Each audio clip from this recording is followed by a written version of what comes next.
오늘 함께 나누고자 하는 설교의 제목은 여호와께 속하라입니다. 여러분, 여호와는요, 하나님의 이름입니다. 하나님께서 모세를 통해 당신의 백성들에게 자신을 나타낼 때 사용했던 이름이 바로 여호와입니다. 특별히 하나님은 여호와라는 이름으로 당신의 백성들과 언약을 맺으셨습니다. 모세와 이스라엘이 애굽 땅을 떠난 지 3개월이 되었습니다. 그리고 계속해서 시내 광야에 있었습니다. 그곳에서 하나님의 신호를 기다리고 있었습니다. 왜냐하면 이제 그곳을 떠나 약속의 땅으로 가야 하기 때문입니다. 하나님께서 가라 하시면 가고 돌아가라 하면 돌아갈 준비를 이스라엘 백성들이 하고 있었습니다. 그렇게 기다리고 있던 중에 하나님께서는 모세를 부르셨습니다. 그리고 하나님의 부르심에 합당하게 모세가 올라가게 됩니다. 왜 하나님께서 모세를 부르셨을까요? 그 이유는 하나님께서 이스라엘과 언약을 맺기 위해서 부르셨던 것입니다. 이스라엘 백성들에게 이것은 굉장히 놀라운 사건이었습니다. 이 언약을 맺는다는 것 자체가 그들에게는 영광스러운 역사 중의 역사였습니다. 세상 그 어떤 존재와도 비교할 수 없는 위대하시고 존귀하신 하나님과 언약을 맺기 때문입니다. 이스라엘은 사실 애굽에 있을 때는 노예 신분이었습니다. 이스라엘은 정착할 땅도 없는 그런 떠돌이 인생이었습니다. 떠돌이 민족이었다는 것이죠. 이스라엘 중에는 선한 것이 하나도 없었습니다. 그런데 하나님께서는 그들의 삶 가운데 찾아오셔서 언약을 맺으시겠다라고 이야기한 것입니다. 그 일이 어떻게 일반적인 상황이라고 받아들일 수가 있겠습니까? 이 모든 것들이 다 하나님의 은혜이고 이스라엘 백성들에게는 인생의 역전을 경험하는 그런 시간이었습니다. 그렇다면 어떤 언약을 맺으셨습니까? 하나님과 이스라엘 사이에 맺어지는 언약은 무엇이었습니까? 출애굽기 19장 5절과 6절에서 이렇게 말씀하고 계십니다. 세계가 다 내게 속하였나니 너희가 내 말을 잘 듣고 내 언약을 지키면 너희는 모든 민족 중에서 내 소유가 되겠고 너희가 내게 대하여 제사장 나라가 되며 거룩한 백성이 되리라. 너는 이 말을 이스라엘 자손에게 전할지니라. 세상 모든 나라를 다스리시는 여호와 하나님께서 이스라엘에게 말씀을 하셨습니다. 너희가 내 말을 잘 듣고 내 언약을 지키면 너희는 내 소유가 되겠다라고 말씀을 하셨습니다. 하나님의 소유가 된다라는 것은 곧 신분의 변화를 의미합니다. 하나님의 구원을 경험하기 전에는 이스라엘 백성들은 애굽의 노예였습니다. 만일에 하나님께서 이들을 구원하지 아니하셨다고 한다면 그들은 계속해서 노예의 삶을 살아갈 수밖에 없었습니다. 하지만 이스라엘은 하나님의 은혜로 말미암아 하나님의 구원의 은혜로 말미암아 이러한 노예의 삶에서 벗어날 수가 있었습니다. 그리고 그들에게는 새로운 신분이 주어졌습니다. 그것은 바로 제사장 나라고 거룩한 백성입니다. 이 제사장 나라라고 하는 것은 선택된 민족이라는 의미를 가지고 있습니다. 제사장은 아무나 할 수 있는 것이 아니었습니다.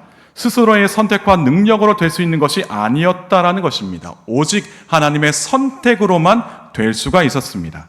하나님께 선택되어서 기름을 부은받은 그런 자들만이 제사장이 될 수가 있었습니다. 이렇게 선택된 제사장은 하나님과 백성들 사이에서 중재자 역할을 했습니다. 바로 이런 의미에서 이스라엘 백성들은 하나님과 세상 사이에서 중재자 역할을 하는 그런 나라가 되었다라는 것이죠. 그러니까 굉장히 놀라운 사건 아니겠습니까? 노예였던 그들이, 나라의 한 노예로서 살아갔던 그들이 이제는 하나님과 나라 가운데서 중재자 역할을 하게 되었다라는 것이죠. 그래서 이 세상에는 하나님의 뜻을 선포하고 세상이 하나님께 속하기 위하여 세상을 하나님께로 인도하는 그런 나라가 되었다라는 것을 이야기하고 있습니다. 그래서 세상이 이스라엘을 통하여 하나님이 살아계시구나, 하나님의 그 놀라운 그 위대하신 능력을 경험하게 될 수 있었습니다. 그리고 또 다른 신분이 있다면 그것은 바로 거룩한 백성입니다. 이스라엘에게 하나님께서는 너희는 거룩한 백성이다 라고 선포를 하셨습니다. 이 거룩한 백성의 특징은 구별된 삶을 살아가는 하나님의 백성을 의미합니다. 하나님의 뜻과 세상의 헛된 욕망을 구별할 줄 알고 삶의 방향을 하나님의 뜻에 맞춰 사는 그런 백성이 되었다라는 의미이죠. 그래서 이스라엘은 지금까지 경험하지 못했던 새로운 삶의 방식, 즉 하나님과 동행하는 삶을 위하여 과거의 잘못된 습관을 벗어버리고 하나님의 뜻을 따르는 민족이 되었다라는 것이죠. 이렇게 노예 신분을 벗게 하시고 이제는 새로운 신분을 허락하신 하나님의 은혜 안에서 이스라엘은 제사장 나라와 거룩한 백성으로서 합당한 삶을 살아야 했습니다. 이것이 바로 여호와 하나님과 언약을 맺은 이스라엘의 삶이었습니다. 여호와 하나님은 자신과의 언약을 지키며 사는 백성들에게 크신 복을 허락해 주십니다. 예레미야서 3장 19절의 말씀에 이렇게 기록되어 있습니다.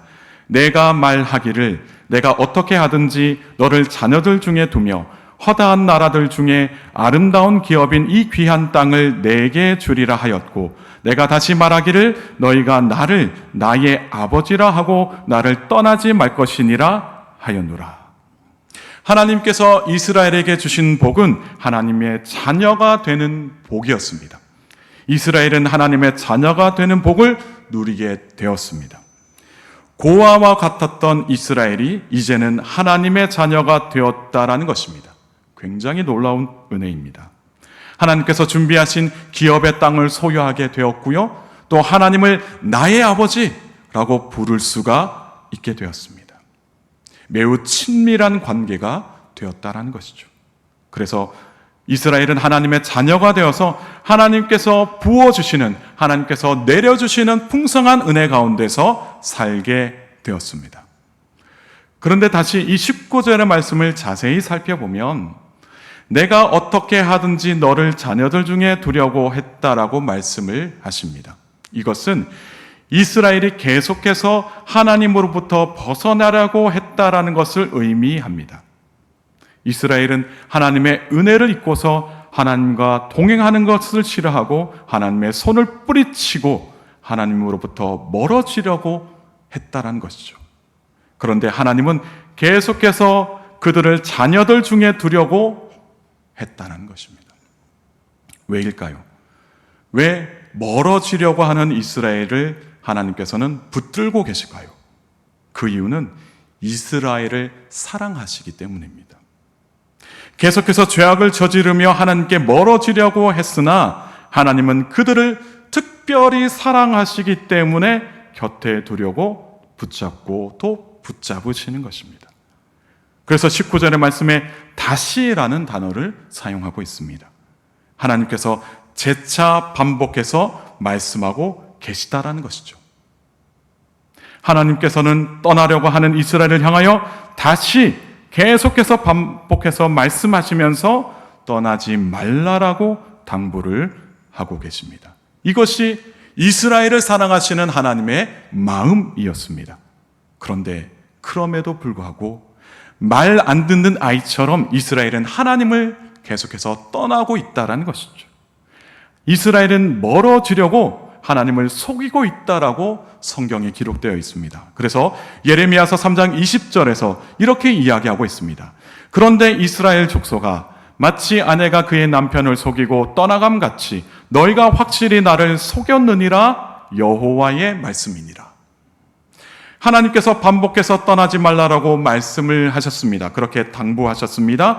그런데 하나님의 말씀을 듣지 않았다는 것이죠. 마치 아내가 남편을 속이고 가는 것과 같이 이스라엘이 하나님을 속이고 떠나가고 있다라고 말씀을 하십니다. 서로 사랑하고 신뢰하며 살아야 하는 친밀한 관계가 이스라엘의 배신으로 인해서 깨어지고 있다라는 것을 하나님께서 말씀하고 계십니다. 하나님과 이스라엘의 관계가 깨지고 말았음을 예레미야 선지자는 깨어진 부부 관계 비유로 말하고 있는 것입니다. 20절의 말씀을 다시 한번 보시면 이스라엘이 하나님을 확실히 속였다라고 이야기하고 있습니다. 여러분, 어떻게 감히 사람이 하나님을 속일 수 있을까요? 하나님 속이는 게 가능할까요? 아니요. 사실 피조물인 인간은 창조주 하나님을 절대로 속일 수가 없습니다. 하나님은 전능하신 하나님이시기 때문에 인간의 모든 생각과 극히 작은 행동도 하나님께서는 알고 계십니다. 그렇기 때문에 그 누구도, 그 어떤 사람도 하나님을 속이는 것이 불가능합니다. 그런데 왜 예레미야는 이스라엘이 하나님을 속였다라고 말하고 있는 것일까요? 이것은 어떤 의미이냐면 어떤 사람이 상대방을 속이기 위하여 갖게 되는 마음가짐을 의미합니다. 그러니까 상대방을 속이기 위해서 갖는 그런 악한 마음을 가리키고 있다는 것이죠. 그러니까 이스라엘이 하나님을 속이기 위해서 악한 마음을 품고 있다는 것입니다. 하나님을 속이기 위해서 품고 있다는 그 마음이 악한 마음이었습니다. 교만함과 탐욕과 거짓과 불의를 그 마음에 품고 있다는 것이죠. 이 마음을 품고서 하나님을 속이려고 했다는 것입니다. 그렇다면 이 악한 마음을 품고 이스라엘이 하나님을 속이기까지 하면서 무엇을 하려고 했을까요? 이스라엘은 하나님을 떠나려고 했던 그 이유는 우상을 숭배하기 위함이었습니다. 그래서 예레미야서 3장 21절의 말씀에 이렇게 기록되어 있습니다. 소리가 헐벗은 산 위에서 들리니 곧 이스라엘 자손이 애곡하며 간구하는 것이라. 그들이 그들의 길을 굽게 하며 자기 하나님 여호와를 잊어버렸음이로다. 여러분, 이 21절의 말씀을 보면요, 소리가 헐벗은 산 위에서 들렸다라고 이야기하고 있습니다. 여기서 헐벗은 산은요, 이방신들을 섬기던 장소를 일컫는 말입니다. 그곳에서 들리는 소리는 이스라엘의 소리였습니다. 그러니까 이방신들을 섬기던 이 장소에서 이스라엘의 소리가 들리고 있다는 것이죠. 워낙에는 성전에서 들려야 할 소리가 이방신을 섬기던 장소에서 들리고 있었습니다. 그런데 그들의 소리는 어떠했나요? 애곡하고 간구하던 소리였습니다. 그들이 기뻐서 소리 지르는 것이 아니었습니다. 그들은 잘못된 곳에서 빠져서 자신의 신세를 한탄하면서 후회와 절망의 소리로 하나님께 부르짖고 있었습니다. 이스라엘은 하나님을 떠나 살면 자기가 가지고 있던 능력으로 잘 살 줄 알았습니다.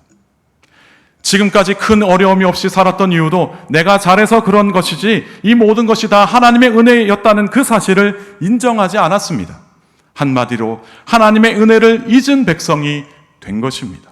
그래서 이들은 여호와 하나님과의 언약을 잊은 채 더 잘 살아보려고 우상을 숭배하는 죄악을 저지르고 말았습니다. 하지만 그들의 그 잘난 생각과는 다르게 하나님께서 우상을 숭배하는 그들로부터 은혜를 거두어 버리셨습니다. 그렇게 은혜를 거두어 버리자 이스라엘은 큰 어려움에 빠질 수밖에 없었습니다. 하나님을 떠나서 우상을 숭배했지만 여전히 자신의 삶은 초락이 그지없었습니다. 그래서 그 자리에서 자신을 살려달라고 비명을 지르고 있었습니다. 특별히 이스라엘이 하나님을 배신하고 섬겼던 우상은 그 땅의 지방신이었던 바알이었습니다. 가나안 신이었던 바알은 풍요를 불러오는 신이었습니다. 이스라엘은 지금보다 훨씬 많은 열매를 수확하기 위하여 우상을 섬겼던 것입니다. 이렇게 우상을 섬기게 되면 가정에 행복이 찾아올 것이라고 생각했습니다. 가축들도 많아지고 자손들도 많아질 것이라고 생각해서 그렇게 우상을 섬겼습니다. 하지만 그들이 하나님을 버리면서까지 섬겼던 우상에게 모든 것을 다 빼앗기고 말았습니다. 이스라엘은 하나님의 은혜로 받았던 기업의 땅과 가축들과 심지어 자손들까지도 모조리 우상에게 빼앗겨 버리고 말았습니다. 이것이 하나님을 떠나 우상을 선택했던 이스라엘의 삶이었습니다. 우상을 선택하게 되면 잘 먹고 잘 살 수 있을 것이라고 생각되지만 오히려 자신이 가지고 있던 모든 것을 다 잃어버리고 맙니다. 그래서 예레미야서 3장 25절의 말씀을 보면 이스라엘은 우리가 수치 중에 눕겠고 우리의 치욕이 우리를 덮을 것이다 라고 이스라엘이 고백하고 있습니다. 자신의 수치가 다 드러나게 된 것을 깨닫게 된 것이죠. 하나님을 떠난 그 삶의 결과가 이렇게 잘못된 삶이었다라는 것을 깨닫게 된 그런 믿음의 고백이었습니다. 여러분, 우리는 그리스도인입니다. 그리스도인은 예수님을 따르는 자라는 뜻을 가지고 있습니다. 예수님께서 하신 말씀과 사역을 중심으로 살아가는 자들을 가리켜서 그리스도인이라고 말합니다. 그러나 우리도 이렇게 이스라엘처럼 하나님이 아닌 우상에 빠질 수 있음을 늘 염두에 두고 살아야 합니다. 돈, 명예, 권력, 학업 또는 자녀들 또는 여러 가지 것들이 우리에게 우상으로 다가올 때가 있습니다. 하나님으로부터 멀어지게 만드는 것들이 있다라는 것이죠. 우리를 유혹하게 하는 그런 일들이 있다라는 것을 늘 기억하시기 바랍니다. 세상의 지식과 경험이 인간의 삶을 윤택하게 하고 아름답게 만들 수 있을 것처럼 우리를 유혹하기 때문에, 그렇기 때문에 우리는 아차하는 순간에 그들에게 우리의 마음을 빼앗길 수 있다라는 그 사실을 기억함으로 살아야 한다라는 것이죠. 여러분, 이제 곧 7월달 이제 중순이고 이제 8월달로 넘어가기 때문에 아마 여기 계신 분들은 한 번쯤은 해수욕장을 가게 되실 텐데요. 가시면 이한류를 조심하기 바랍니다. 이한류 혹시 들어보셨나요? 한두 시간 정도의 짧은 주기에 매우 빠른 속도로 해안에서 바다 쪽으로 흐르는 이 좁은 표면 해류를 말합니다. 이 여름철만 되면요, 이 유명한 해수욕장에서는 이 이한류가 일어난다고 합니다. 이것을 조심하라고 하는데요, 자칫 잘못하면 튜브 타고서 둥실둥실 떠다니면서 이렇게 바다 한가운데로 끌려간다라고 합니다. 이걸 조심하라고 이야기를 하고 있습니다. 이처럼 우리도 영적 이한류를 만날 수 있다는 것이죠. 우리도 전혀 예상하지 못했던 순간에 우리의 마음을 세상에 빼앗길 수 있다는 것이죠. 그래서 우리는 늘 우리의 신앙을 돌아보고 또 돌아볼 줄 아는 그리스도인이 되어야 한다는 것입니다. 그래서 예레미야서 4장 1절과 2절에 이렇게 기록되어 있습니다. 여호와께서 이르시되 이스라엘아, 내가 돌아오려거든 내게로 돌아오라. 내가 만일 나의 목전에서 가증한 것을 버리고 내가 흔들리지 아니하며 진실과 정의와 공의로 여호와의 삶을 두고 맹세하면 나라들이 나로 말미암아 스스로 복을 빌며 나로 말미암아 자랑하리라. 이스라엘의 인생이 실패하게 된 원인은 하나님으로부터 등을 돌렸기 때문입니다. 하나님을 버렸던 그들의 잘못된 선택이 그들의 삶에 치명적인 영향을 주었습니다. 언약 백성으로서 마땅히 누려야 할 하나님의 은혜를 누리지 못하게 되었고요, 아무런 소망 없이 세상 풍조에 휩쓸려 살아왔다라는 것이죠. 그러나 여전히 하나님은 우리의 삶 속에 계시고 당신의 백성들을 사랑하시기 때문에 돌아오라라고 말씀을 하고 있습니다. 그 말씀 앞에 우리가 온전히 서게 된다면 우리는 회복된 하나님의 자녀로서의 삶을 다시 한번 살아갈 수가 있는 것입니다.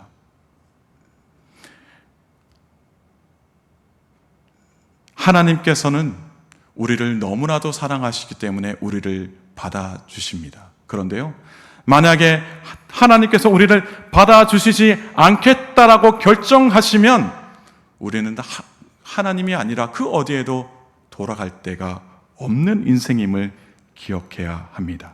그런데 여전히 하나님은 당신의 백성들을 사랑하시기 때문에 지금도 계속해서 돌아오라고 말씀을 하십니다. 이렇게 하나님께로 돌아간다는 것은 하나님의 자녀로서의 신분이 회복되는 것을 의미합니다. 그리고 하나님의 자녀로서 회복되려면 먼저 가증한 것을 버리고 흔들리지 않아야 한다라고 말씀을 합니다. 그리고 진실과 정의와 공의로 여호와의 삶을 두고 맹세하는 삶을 살라라고 말씀을 하십니다. 여기서 가증한 것이라는 것은 우상을 의미합니다. 하나님의 자녀 신분이 회복되려면 이제는 더 이상 우상을 섬겨서는 안 됩니다. 하나님을 섬기면서 우상도 섬긴다라는 것은 말도 안 되기 때문이죠. 삶의 주인이 둘이 될 수 없다라는 것입니다. 그래서 하나님의 자녀가 되려면 하나님 대신 지금까지 섬겨왔었던 이 우상들을 과감히 버릴 줄 아는 그리스도인이 되어야 합니다. 그래서 오직 우리의 삶의 주인은 하나님이심을 인정하고 하나님을 의지하며 살아야 합니다. 또한 흔들렸던 마음도 이제는 붙들어야 합니다. 흔들지 않도록 우리의 마음을 붙잡아야 한다는 것이죠. 흔들리는 마음은 갈대와 같은 마음이죠. 이곳으로 갈까 저곳으로 갈까 흔들리게 되면 하나님의 말씀을 들어도 그 말씀을 따라 살아갈 수가 없습니다.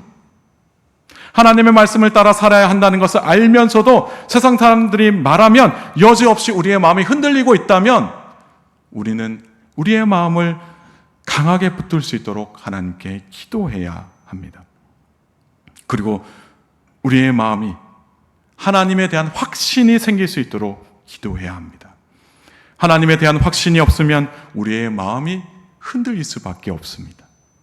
하나님께 우리의 삶 전체를 맡겨도 되는 분인가 하고 때로는 의심이 들 때도 있겠죠. 그러나 그 모든 의심을 다 내려놓고 확실한 믿음을 가지고 하나님을 의지할 때 우리는 하나님의 자녀로서의 신분을 회복할 수가 있는 것입니다. 그리고 진실과 정의와 공의로 여호와의 삶을 두고 맹세하는 삶을 살아라 말씀을 하십니다. 이것은 하나님의 뜻을 위하여 실천하는 삶을 이야기합니다. 말씀에 순종하는 삶을 말하는 것이죠. 학교 공부나 직장 또는 사업체에서 일할 때 세상 사람들과 우리가 다른 것은 그 안에서 하나님의 뜻을 위하여 맡겨진 일들을 한다는 것입니다. 내가 무엇을 위하여 공부하는가? 내가 무엇을 위해 이 일을 하고 있는가? 우리는 그 모든 것들을 다 하나님의 뜻 안에서 찾아야 한다는 것이죠. 당당히 하나님 나라를 위하여 하나님의 뜻을 세우기 위해서 우리가 하고 있다는 것을 믿음으로 고백하는 그리스도인이 되어야 한다는 것이죠. 그럴 때 하나님은 자신의 뜻을 위하여 사는 자들에게 그의 합당한 지혜와 능력을 공급하여 주시고 날마다 새 힘을 허락하여 주실 줄 믿습니다. 여러분, 마음은요, 모든 것의 근원이 된다라고 이야기를 합니다. 그래서 하나님은 우리에게 늘 마음을 새롭게 해야 한다라고 말씀을 하십니다. 오늘 본문 3절과 4절의 말씀을 우리가 함께 읽겠습니다. 여호와께서 유다와 예루살렘 사람에게 이와 같이 이르노라. 너희 묵은 땅을 갈고 가시덤불에 파종하지 말라. 유다인과 예루살렘 주민들아, 너희는 스스로 할 일을 행하여 너희 마음 가죽을 베고 나 여호와께 속하라. 그리하지 아니하면 너희 악행으로 말미암아 나의 분노가 불같이 일어나 사르리니 그것을 끌 자가 없으리라. 아멘. 여기서 묵은 땅은요, 하나님을 떠나 우상을 향해 있던 이스라엘 백성들의 완악한 마음을 이야기합니다. 그리고 또한 가시덤불은 우상 숭배로 인해 발생한 죄악의 결과물들을 이야기합니다. 하나님께서는요, 묵은 땅을 갈아라, 가시덤불에 파종하지 말라라고 말씀합니다. 묵은 땅을 기경하라라는 이 말씀은 지금까지 쓰지 않았던 황폐해진 땅을 이제는 갈아 엎어라, 씨를 뿌리고 열매를 맺을 수 있는 논밭으로 만들라라는 이야기입니다. 우리의 마음을 그렇게 만들라라는 이야기죠. 새롭게 변화되어야 한다라는 말씀입니다. 또한 가시덤불에는 파종하지 말라라고 말씀하시죠. 이 가시덤불이 있는 곳에는 아무리 좋은 씨앗을 뿌린다 할지라도 식물이 이 가시덤불에 막혀서 제대로 자라날 수가 없습니다. 이와 같이 너희 마음을 이 가시덤불과 같게 만들지 말라라고 말씀을 하십니다. 또한 하나님께서는 너희 마음의 가죽을 베라 라고 말씀하십니다. 이 마음의 가죽은 곧 죄를 의미합니다. 죄의 습관을 따르는 그런 마음, 약한 마음을 품는 것을 이야기하는 것이죠. 그래서 하나님께서는 죄의 습관에서 벗어나 여호와께 속한 삶을 살라라고 말씀을 하십니다. 여호와께 속한 삶은 하나님을 나의 삶의 주인으로 모시는 것을 의미하고 하나님의 말씀을 따라 순종하며 살아가는 것을 가리켜서 여호와께 속해 있는 삶이라고 이야기를 합니다. 이렇게 여호와께 속한 자들이 얻는 가장 큰 유익은 하나님의 심판에서 자유로울 수가 있습니다. 하나님을 모르거나 하나님을 거역한 자들이 당하게 되는 하나님의 진노로부터 벗어날 수가 있는 것이죠. 따라서 우리는 여호와께 속한 삶을 살아야 합니다. 우리를 사랑하시고 우리에게 돌아오라 말씀하시는 그 하나님 앞에 회개함으로 하나님께 나아가는 저와 여러분 모두가 되기를 축복합니다. 그래서 내 삶 속에서 하나님을 온전히 바라보지 못하게 하는 그 가증한 것들을 버리고 흔들리지 않는 믿음으로 하나님을 의지하면서 하나님의 뜻을 이루며 살아가는 저와 여러분 모두가 되기를 주님의 이름으로 축복합니다. 함께 기도하시겠습니다.